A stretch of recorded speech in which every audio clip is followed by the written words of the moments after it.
I would like to welcome everyone to today's ERISA webinar about public health GIS strategy for effective leadership, presented by Dr. April Moreno. My name is Fredericks, and I'll be your moderator today. And I serve on the ERISA Board of Directors and have had the pleasure of working with April for the past year as part of the ERISA Mentoring Network. Now, we're fortunate today to be joined by Kendall Price, Mentoring Committee Vice Chair. So Kendall, would you take a moment and share a bit about the ERISA Mentoring Network? Definitely, Zan, and thank you so much for having me. Again, my name is Kendall Price. I'm part of the ERISA Vanguard Cabinet and the Vice Chair of the Mentoring Committee. So Zan and April were a mentorship pair with us back last year in 2022. And I'm so glad the Professional Education Committee decided to host this webinar because we've been wanting to highlight their story and celebrate the work they've done for a while. But when April applied last year as a mentee, she was looking for someone that could connect her better to the GIS community, provide some networking opportunities. And we thought, what a better choice than to have Zan as her mentor, someone who's really well connected with ERISA and could provide some industry connections. And so seeing that even though they come from two different backgrounds and they were able to successfully work on a project like you'll see today is why we have the mentoring network. We want to be able to provide connections, provide relationships, and hopefully empower both the mentor and the mentee to gain something valuable from the experience. And so a little bit more about our program is we will have a cohort launching this fall. If you hear and are impressed by the work that you see today and you're thinking, man, I would love to work on my own type of project, or if you're someone who has a lot of experience in the industry and you'd like to help either an emerging professional or a student with their work, we encourage you to apply for this fall. The last cohort of this year will run from November to February of 2024. And if you Google ERISA Mentoring Network Hub, you'll find our website, which is an ArcGIS hub, and you can apply. And you're also welcome to reach out to us via mentoring@erisa.org for our email, and we're happy to answer any questions. Again, thank you so much for having me, and I look forward to seeing the work you guys have done. Thank you so much, Kendall. And I saw that Wendy just put that Mentoring Network Hub link into the chat for the attendees. So we really do hope you are encouraged today to participate and sign up to join the Mentoring Network. So without further ado, it's my pleasure to introduce today's speaker, Dr. April Moreno. April is a public health GIS and strategy consultant based in San Diego, California. She has a PhD in public health and information systems with a focus on qualitative geospatial analysis from Claremont Graduate University. She also has a master's in public administration and a master's in cultural anthropology. April has two giant schnauzer dog children and enjoys making lo-fi maps and writing letters to friends. So welcome, April, and thank you so much. Hi, Zan. Thank you so much for just inviting me to be part of this program. Thank you so much for being my mentor during this time. I really have appreciated all that I've learned from ERISA and this mentorship with you, Zan. Thank you so much. I'm really happy to be here. And thank you to you too. I was about to say, I want people on the phone today to realize that we definitely flip-flopped our roles. She mentored me as well. April, you were wonderful helping me learn more about public health, especially through a GIS lens. And I'm really excited that others get to see your work today. Oh, thank you. So I'll go ahead and share my screen. All right, so today I'm presenting on public health GIS strategy for effective leadership. And again, my name's April Moreno. Just getting used to the scroll here. This is me. This is my giant Schnauzer service dog. I'm Dr. April Moreno here, based in Southern California. I did get my GIS certificate back around 2013, I believe, from Rio Hondo College in Whittier. Warren Roberts is one of the most excellent GIS professors out there. And I have my PhD in health promotion sciences and information systems and technology. So basically it was kind of a health GIS emphasis. And I am also the founder currently of the Public Health Podcast and Media Network and a nonprofit called the Autoimmune Community Institute. And so here's a little bit more about my GIS origin story. So GIS was something that I became really interested in just before beginning my work in public health. I was doing my master's in public administration and just started to learn more about the technology of GIS. And I grew up in Los Angeles, in a very multicultural city. I grew up in, going to school in downtown LA. And really, in terms of representation of population diversity, nothing seemed to make sense. If I was turning on the television, nothing really matched up from what we grew up to see on television and what we were experiencing in daily life. I went to school with people from just around the world. My classmates were from Southeast Asia, Laos, the Philippines, China, and so on, Mexico, Central America. And so we were so used to this diversity.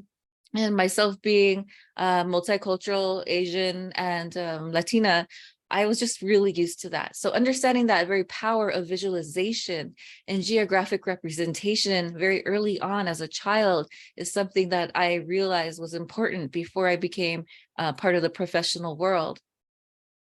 And so in 2011, I began my work after my public administration degree in public health. I didn't know what public health was. I was brought in to work with strategic planning implementation. And I'm not sure if any of y'all listening here are from LA County Public Health. Maybe we know each other.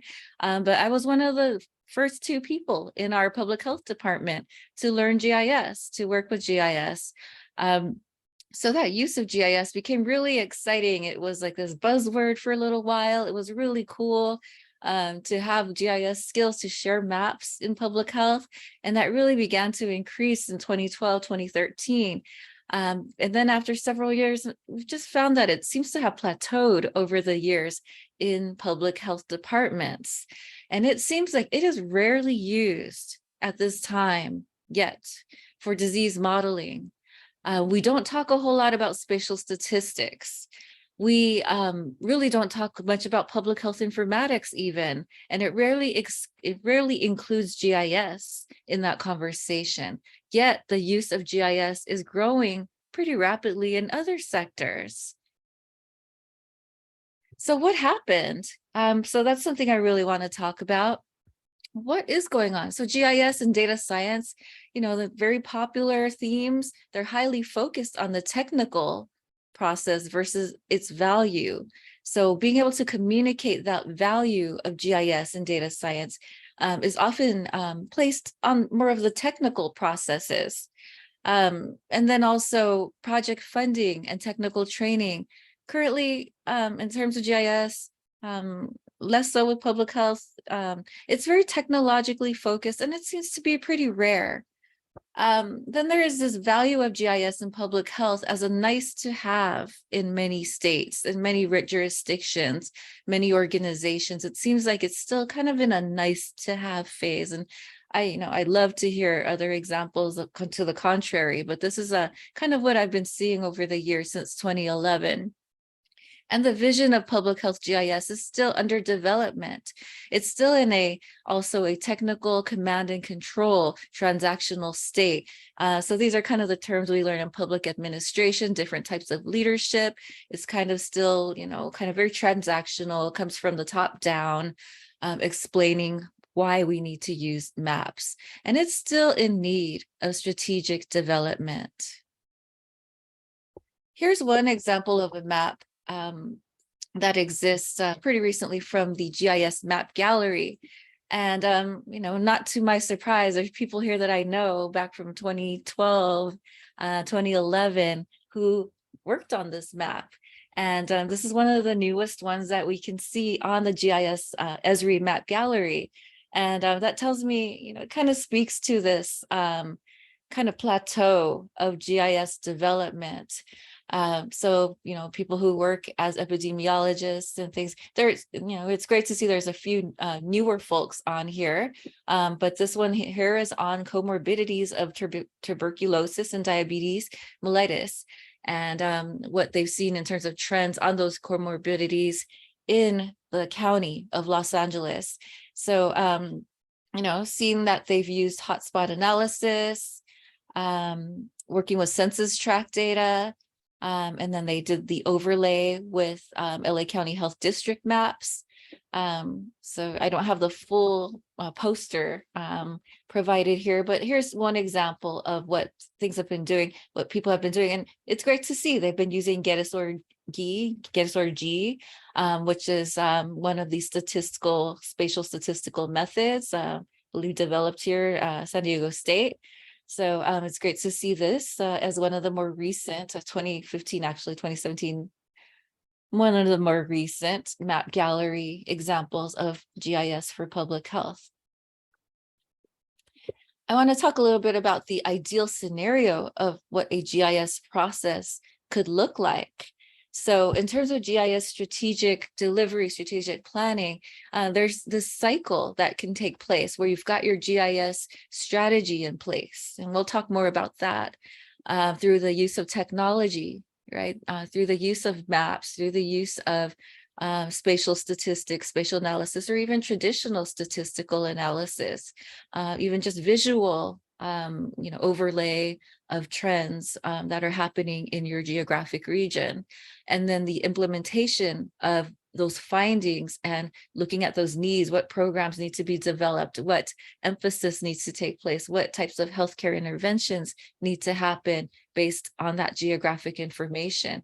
So then from there, looking into an evaluation, translation, and iteration, and kind of zooming into that a little bit more, what that evaluation is in terms of what your outreach looks like. Has it been effective? We can do a pre and post map even over time to see the difference in health outcomes. Even prior to that, the translation of information, what did we find from these maps before and after? What is taking place? What can we communicate to the community? What can we communicate to our leadership, our stakeholders? And then that iteration of improving a process, not just only of the map itself, but also the improvement of the actual implementation, the project itself. How can we make more outreach, more education, more impact through the visualization of this data and communication? How can that likewise, how can that communication and visualization help us to improve the work that we're doing? And then going into that cycle of continuing that strategic process of education, implementation, working with that technology and so on. And so that process, what does that look like? It does involve communication at all levels. So, I spoke a little bit about that command and control, that top-down leadership, that very traditional leadership process where, maybe your boss or, someone, maybe political stakeholders reached out to the director of your department and said, we want to see more information about this. And so maybe the map began that way as a top-down process. Maybe you're working on something that you don't quite understand why it needs to be done, but it came from leadership, it came from management, came from above. So working from that level, but then bottom up as well. And that's something that is really important from the community. What are the community needs?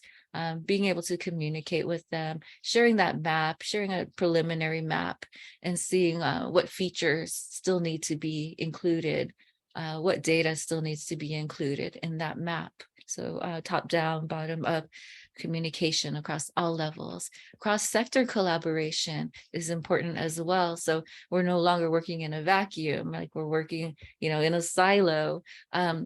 So that we're communicating across the agency, right? We're communicating with different folks within our own departments so that they know what we're doing, so that other jurisdictions, other counties in Southern California, Northern California, or wherever parts of a different state are aware that you're working on this project, being able to share that and communicate with them. And something we do in Los Angeles County is hosting a lot of monthly GIS meetings, from my experience. So things like that communication is important. Community input too. So not only, again, speaking just to county employees or, city public health employees, state level, or even federal, but bringing in the community that this data impacts. That's an ideal scenario for a GIS process. Here's another example of a map from the Esri Map Gallery, and this one is, bringing in that senior living data on facilities. I believe this had to do with, okay, no, it wasn't with COVID. I think it may have been prior. Still, so this is 2020 actually. And then this is actually another person that we know from over the years at San Diego State who worked on this map. So I kind of, what I'm saying is in terms of mapping for public health, we kind of know who these players are. We know a lot about who's working on the maps, who's in map leadership, who is working either at a university level or a public health level. So when I'm talking about plateau, I'm kind of really saying that we kind of see these names a lot. And so in this map, they are talking about senior citizens and coronavirus, so COVID, those who were impacted and are vulnerable in senior living facilities. So they were able to look across San Diego County to do this map. So here's another example of how this information can inform community interventions at, what can communities do? What can businesses do? What can counties do to improve this? And this is a real life issue to this date. How can we make senior living facilities a lot safer to protect people from COVID outbreaks, right? So here's one step in that process of education of vulnerability of communities and where there's the most, in this case, the highest number of facilities and possible likelihood, if we overlay this with hospitalization data to see where we need more intervention. So kind of putting all of this together, you have your GIS team here, your data team, everyone who works together, and that includes policy. Sorry about that. It's the giant schnauzers. Policymakers and executive leadership as part of this team, right? You've got your science communicator and facilitator. You've also got your community stakeholders, right? And this is important to continue to consider those impacted by your maps, to have them provide feedback so that it isn't such a top-down traditional way of mapping and communication. I think that, and it is important that communities are involved in the map process or in the even health intervention process. Then you've got your epidemiologist as part of this team and your GIS programmer / modeler, right? So I like to emphasize that, these aren't necessarily the same people, right? So, and they're not necessarily exclusive either. So your epidemiologist may be one person, but you may have a mathematical modeler working with you to help you. And you might have someone who's just really skilled in working with Python or with Java to help you in this process. So these can all be different people. These can all be intersecting people who do a variety of different skills. So kind of in terms of where I see myself here as a science communicator and facilitator, communicating the impact, communicating the importance, the value of GIS and its utilization, communicating how it can be iterated and improved and communicated across all sectors. So here's another map example from the map gallery. And this one here again, Douglas Morales, someone we know from LA County Public Health. Again, we're seeing a lot of the same participants in these maps. And so speaking to that plateau of what we've seen over the years, in reality, hoping to see a lot more folks involved with mapping for GIS. And I'm speaking for Southern California in this case. So this is a map on housing and urban development and the spatial assessment of high-risk lead poisoning areas in Los Angeles County. So, we're not surprised. We're seeing a lot of this here in the South LA area, and a little bit more in the central part of LA as it relates to income and even ethnicity. So that's what's happening here. They did a map summary on how GIS is used by HUD Housing and Urban Development and the Office of Lead Hazard Control and Healthy Homes, based on a grant program for Healthy Homes lead reduction, lead hazard reduction demonstration. So this grant objective was to help units of local government create and implement programs to make homes less lead safe. So it's great. So this is, again, one part of that process that informs the next step of what can we do, who is involved in this map, who is participating in the feedback. Maybe we can include other layers and other data points here based on different needs, who we're communicating with. How can we make this something that is maybe a pre and post intervention of health education on lead hazard reduction, things like that. Again, this is from 2010. 2018 is where it was shared to the Esri user conference. And this is, again, one of the more recent examples of public health GIS. Here's another one that I really enjoy. This one's on safe routes to school and particulate air pollution exposure on that walk to school commute. And so they were working with modeling airflow, sharing network analysis, land use regression, and dose modeling. This one was done by someone that I don't know, Spencer Elford. So here's a new person among those that I have been in contact with. And this was submitted at the Esri User Conference 2020, so not too long ago. And they used a variety of software to do this, to map exposure to ultrafine particulate air pollution and how it contributes to adverse health effects in sensitive population groups such as children. So they're looking at respiratory interest in respiratory dosage that leverages the effect of activity-specific ventilation rates. So combining that with commute-related dosages. So this is a great map here, and they have identified one region, and then I believe that's where they zoomed in here, school number 166. So yeah, they provided a lot more data, including the workflow, the commuting times. And this is just a very well done map. Okay, this one is done in Toronto. So the thing is, there are some implications of missing a strategic focus when we work on maps. Who is the map designed for? What is the map designed to do? Who is the map intended to communicate with? And who was involved in that mapping process, right? So here are some questions that I highly encourage people to consider in the process of creating their maps and sharing their maps and measuring the impact of their maps. How do you serve a community that continues to be unknown? Okay, so we've got data that is available, but then what is unseen on this map is also very important. You know, what is the population?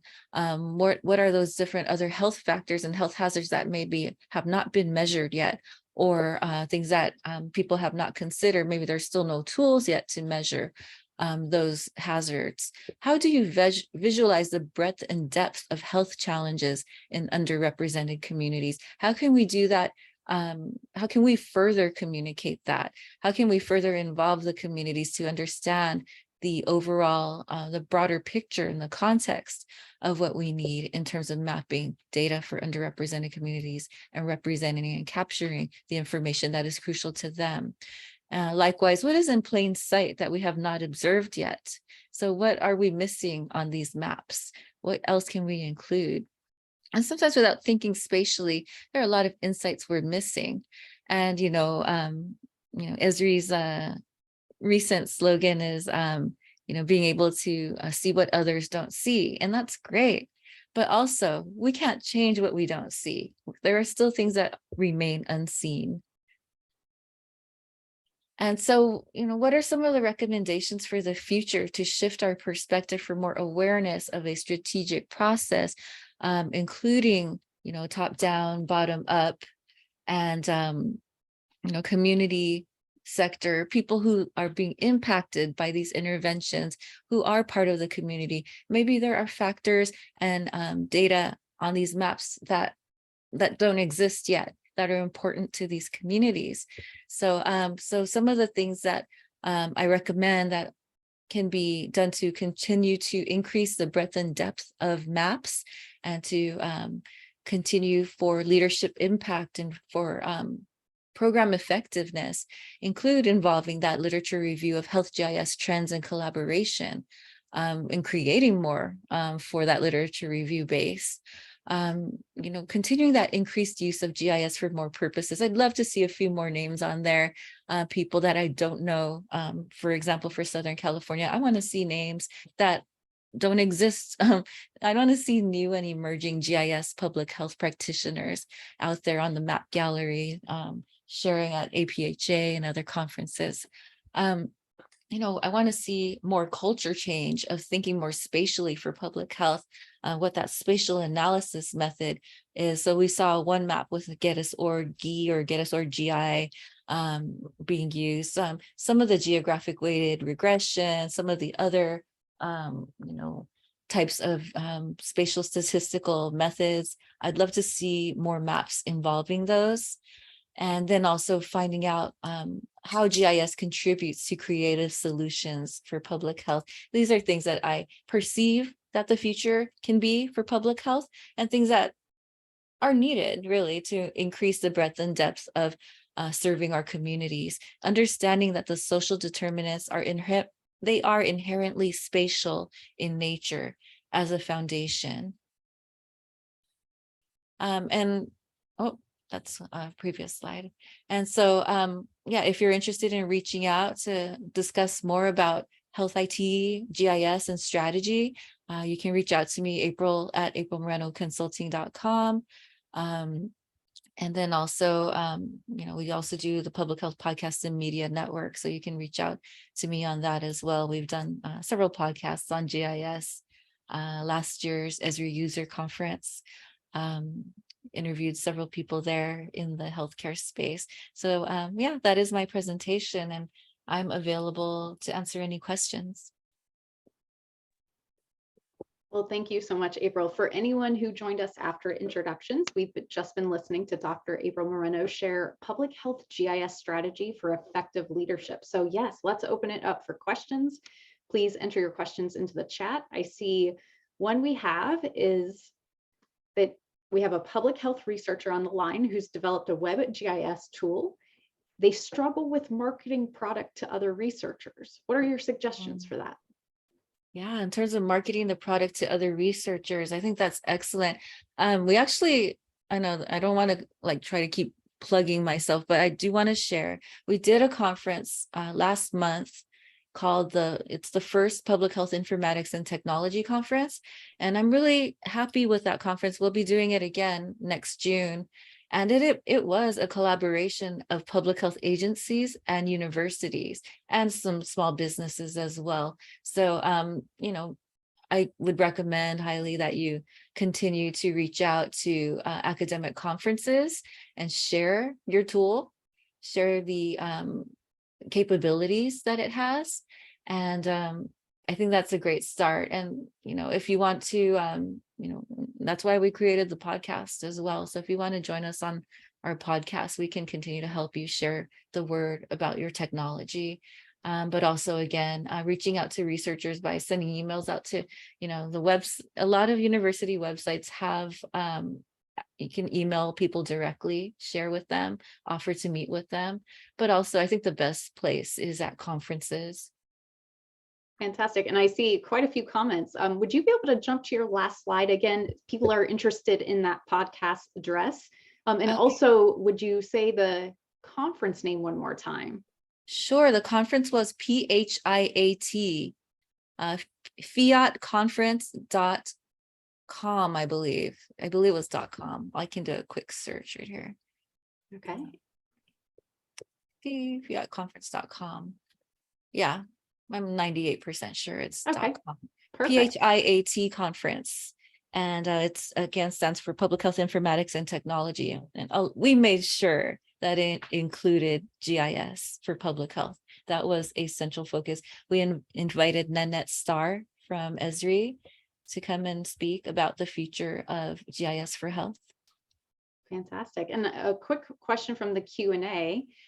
When it comes to that HUD map, you had that special assessment of high-risk lead poisoning. I believe it was that one. It said it was for LA County. Was that just limited to LA County, or does that include more of California and you just focused on LA County? I'm pretty certain, based on the author, that this was a map that was specific to LA County. But the data that they used is national. Fantastic. All right, so another question we have is, are there any distinct or non-usual techniques for connecting with partners to garner input that appear to be more effective, whether that's time or cost effective? Connecting with partners. Okay, so if we're talking about community partners, for example, making time to go to community events, or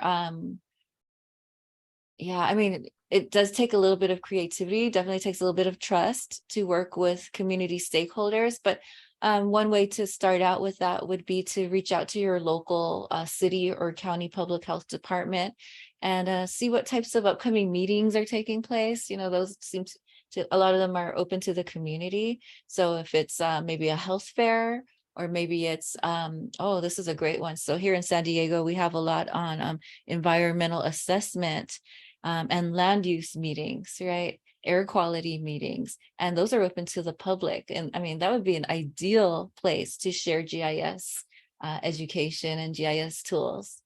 So I think that's one way to connect with partners. That's great advice.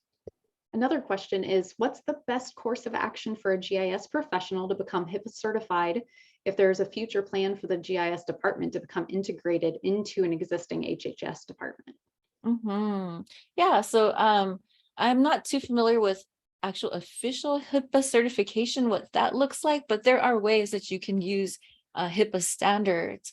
So one way is we use a lot of, I believe it's called JotForm, and that has a HIPAA compliant level where you can gather and collect data from people, spatial data, whatever it is. It has a layer of HIPAA compliance. You share that agreement with people. So you can map using HIPAA compliant data with the community.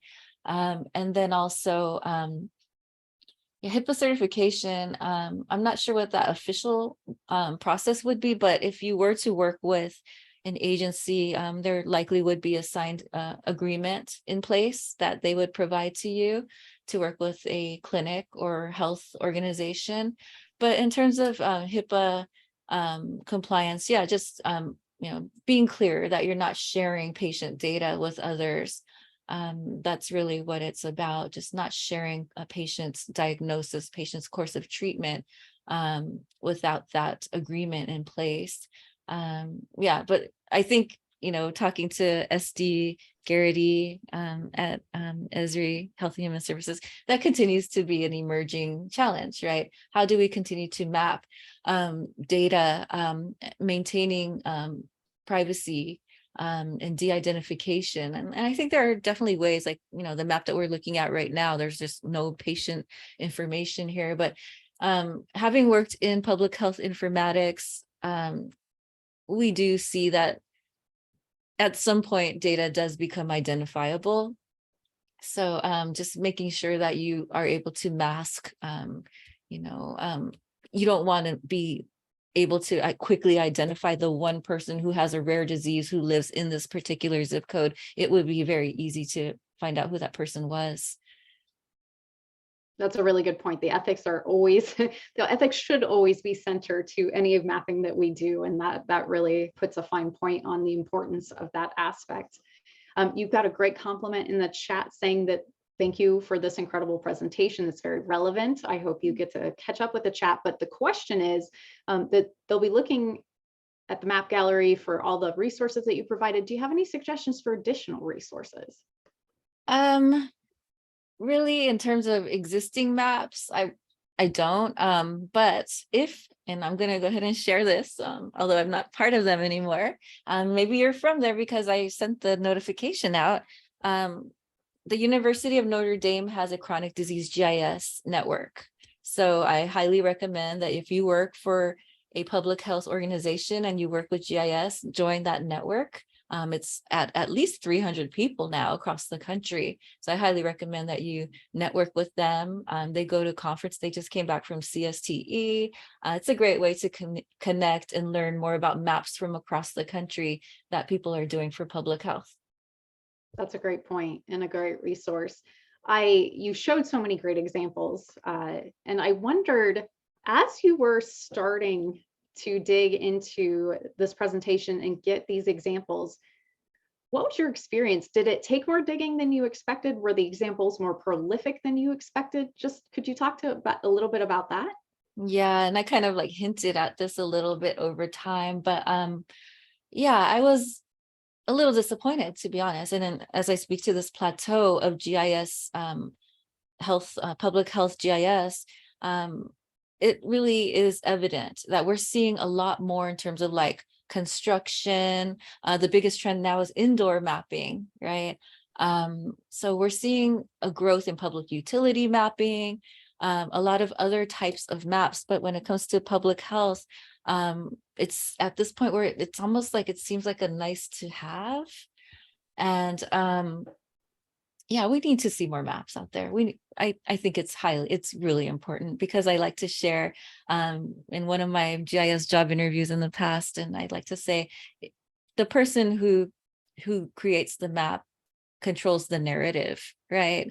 And so just being able to share that information, that visualization, representation of a geographic area is so important. And so I just really hope to see more maps for public health. And so, yeah, again, that process was a little underwhelming. Like I'm showing you maps from several years ago. These are some of the newest ones that I found. They're not very numerous at this time. And so I really hope to see whether it's the Esri Map Gallery or a map gallery elsewhere. Maybe I'm not going to volunteer myself to do it yet, but maybe that can be something that could be done, a continued updated map gallery. Also invite you all to join the Facebook group on Health and GIS.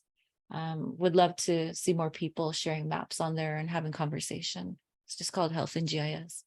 Fantastic. And that really does reinforce you mentioned the challenge of communicating the unseen, and how can we have conversations about some of these afflictions and, these roadblocks that we're hitting if we don't have the map to start the conversation. It's a really well-made point.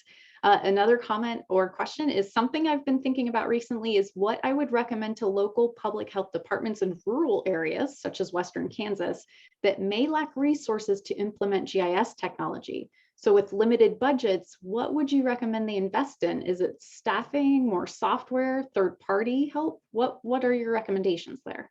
Yeah, I think that could be the challenge, right? That's probably what the problem is. It's seeing as a nice to have. But again, we are so underfunded, notoriously underfunded at the moment in public health. And that could be a great reason for why we're not seeing a whole lot of GIS. Bringing in interns.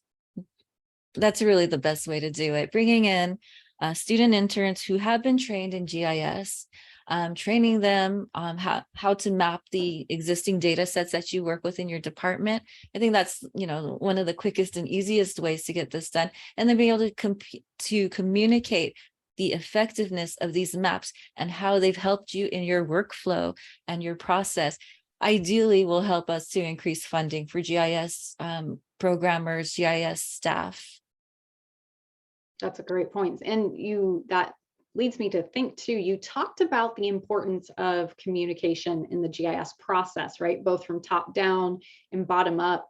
What are your thoughts or strategies if you find yourself firmly in the middle, right? Do you do a little bit of both, or would you approach it a little differently?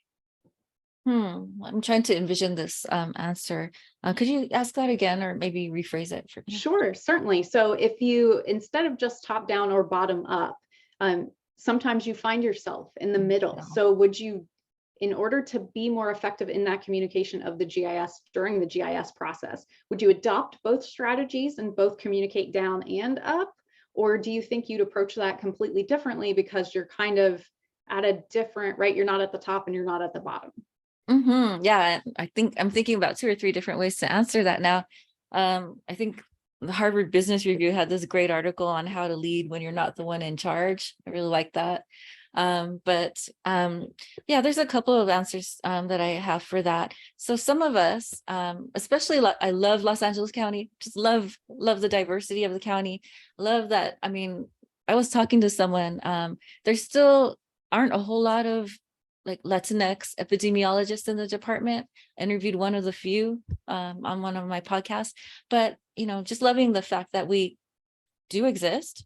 And so, being part of that means that sometimes we are mapping the communities that we live in, like mapping the communities that we grew up in, right? So we can, to them, maybe a community stakeholder we're seen as maybe, someone from, this top level leadership perspective.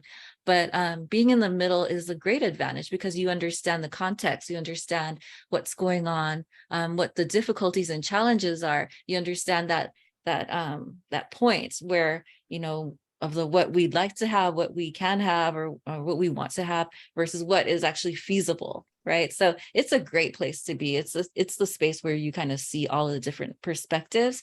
So being able to communicate and doing so at both to the community from a space sometimes of identification and connection is wonderful. It's a gift.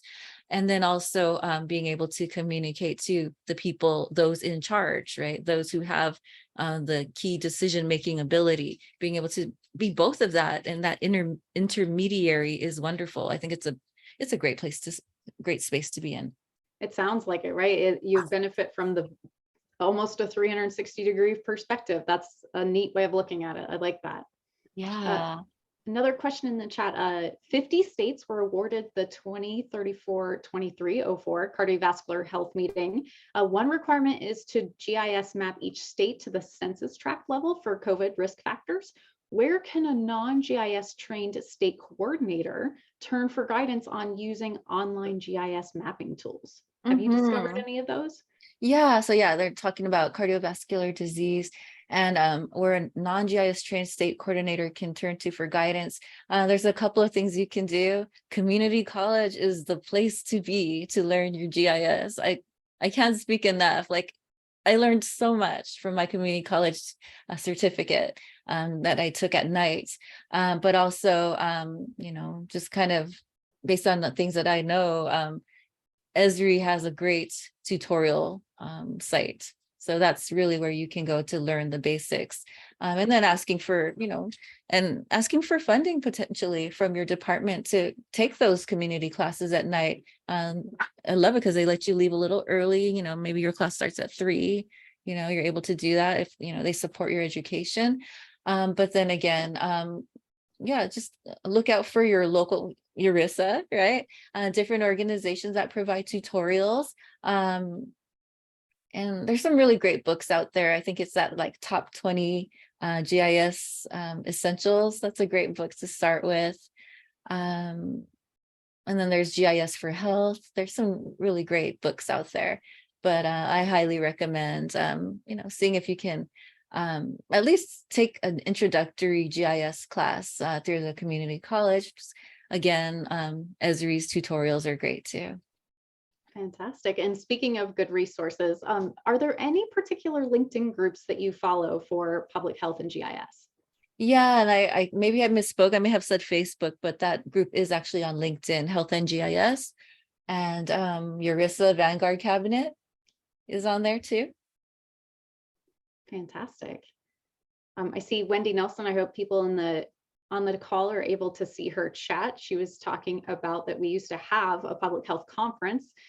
Maybe it's time that we, revisit that. And also, speaking of LA County, we just hosted a webinar on Monday, which focused on the Equity Explorer, which won a ERISA award, and she linked to that experience on ArcGIS. Thank you. I haven't seen that yet.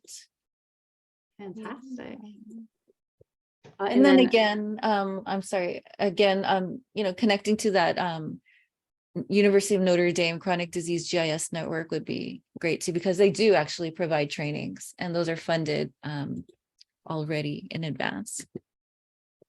Looks like you're navigating there. This is some great resources being I'm sorry, am I today. sharing my screen still? All right, so here's the Equity Explorer. I just think it's great. Sorry, I'm still sharing my screen. Nope, it's fantastic. It was a good peek into what you see when you're looking for a resource. Right. Yeah. Well, and speaking of ERISA, you recently became a member, which I was really excited about. Could you talk more about what encouraged you to become a member and what your overall reaction and feelings have been participating with the mentoring network? Oh my gosh, Dan, I'm not going to cry, okay? Because you have been so supportive. Let me just tell you, like, you have helped me so much. This program is excellent. If any of you are interested in a mentoring program, please join the ERISA mentoring program, because I had a mental block, I really, I'm not a technical person, and sometimes I work with data. It gives me a headache. Working at big data sets is not my favorite thing to do. It's not my strength. I have more of a leadership mind. I have a big picture way of thinking. And I first came to Zan and I said, I am not sure if I belong in GIS. I'm not sure where I fit in. And, after speaking with Zan, she was just like, no, everyone belongs in GIS and you have a specific role to play here. So this presentation we worked on together. And this is where I'm able to share my strengths with you all on the bigger picture and how to make GIS more effective, how to make GIS matter.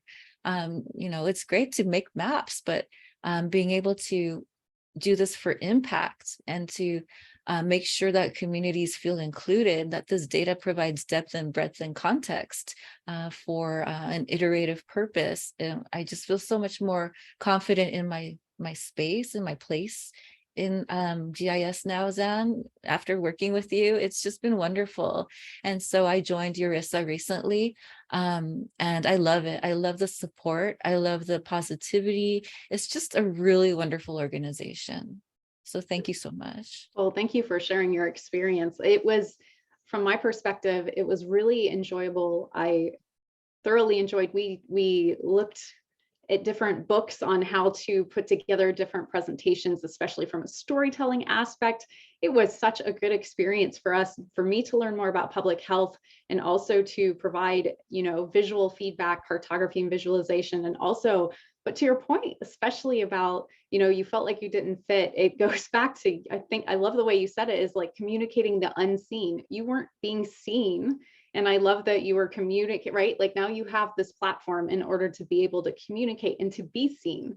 I love that power of GIS and the geospatial industry at large, that it connects us beyond. I'm not trying to be punny, but just it really does a good job. I would have never probably had the chance of getting to know you and meet you and learn from you. And I'm just really grateful for that opportunity. So I too really enjoy the ERISA mentoring network. And I just love the perspective that you were able to share as someone on the outside looking in to see if you do belong.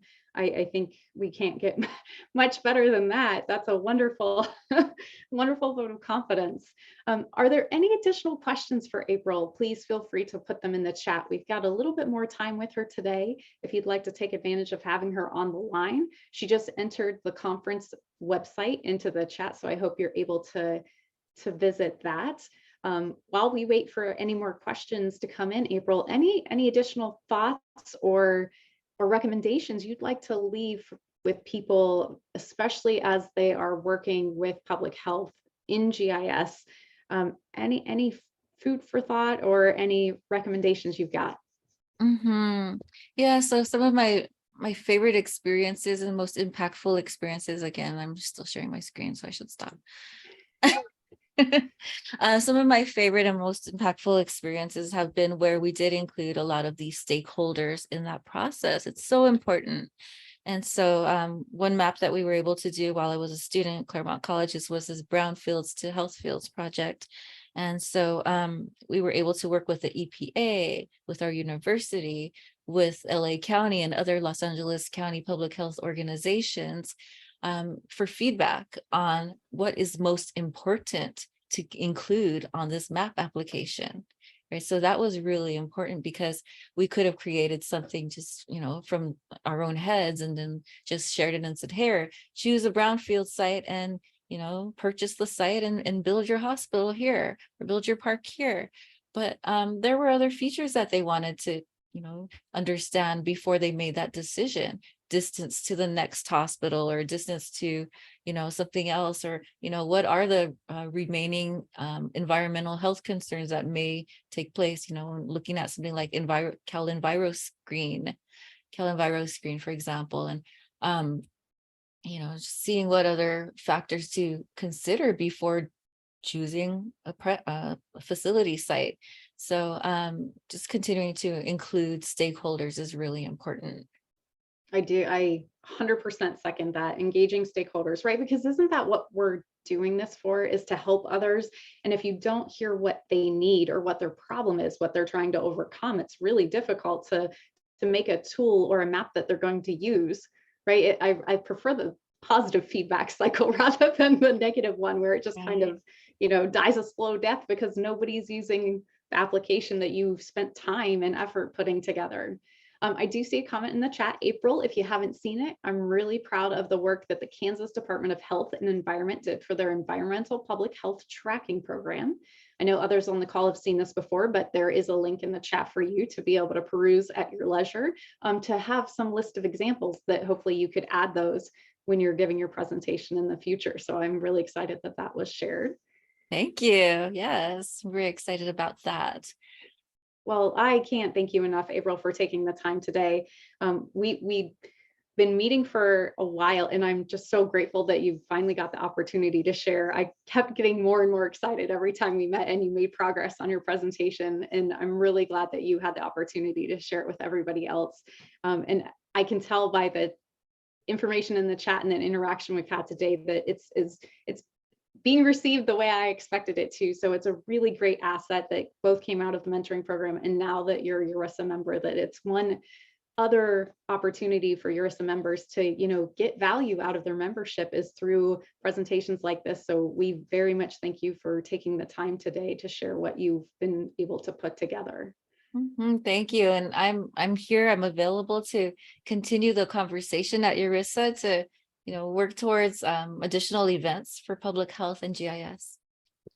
Well, that's a perfect segue, because I did want to say we encourage people to take a moment and get connected with URISA and stay connected, especially by leveraging our member portal Connect. So if you want to continue this conversation with April, it is a great platform for continuing this conversation, starting a new one, really for anything geospatial.